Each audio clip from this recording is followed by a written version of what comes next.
सरू और वेद लगाएंगे अनिका और तारा के सामने तुलसी जी का पौधा। जी हाँ दोस्तों, सीरियल सरू के आने वाले अपकमिंग एपिसोड में जब तारा अनिका के हाथ में तुलसी जी का पौधा देगी और बोलेगी वैसे अच्छा है कि सरू आज इस घर में है और सरू के आंखों के सामने ही तुम तुलसी जी का पौधा लगाओगी, तो सरू को ये रियलाइज हो जाएगा कि अब बजाज खानदान की सिर्फ एक ही बेटी है और वो है अनिका बजाज। और सरू का ना तो इस घर पे और ना ही वेद की जिंदगी पे अब कोई भी हक है। और जैसे ही अनिका तुलसी जी का पौधा लगाने जाएगी तभी घर में बहुत ही तेज आंधी तूफान आ जाएगा और अनिका के हाथ से तुलसी जी का पौधा छूट कर गिरने लगेंगी। और तभी सरू वहां आ जाएगी और सरू देख लेगी और सरू दौड़ते हुए आकर तुलसी जी के पौधे को बचा लेगी। और जैसे ही सरू तुलसी जी के पौधे को अपने हाथ से लगा रही होगी कि वेद भी वहां पर आ जाएगा, पर गलती से वेद का पैर फिसल जाएगा और वेद सीधा सरू के ऊपर जाकर गिर जाएगा, जिसकी वजह से सरू और वेद दोनों ही साथ मिलकर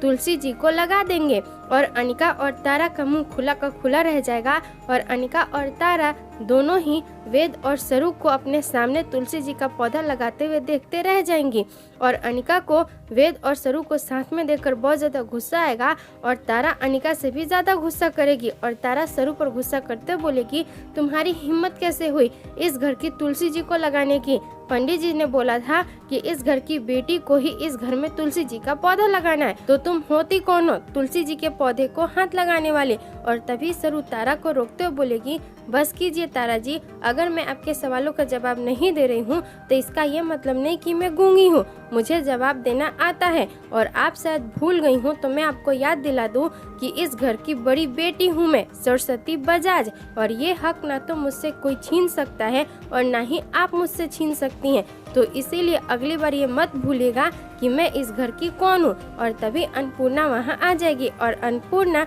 सरू के हाथों तुलसी जी को लगाता हुआ देखकर बहुत ही ज्यादा खुश होगी। और आप सब वेद और सरू को फिर से एक होते हुए देखना चाहते या नहीं, आप हमें कमेंट में जरूर बताएं और इस वीडियो को लाइक शेयर और हमारे चैनल को सब्सक्राइब करें।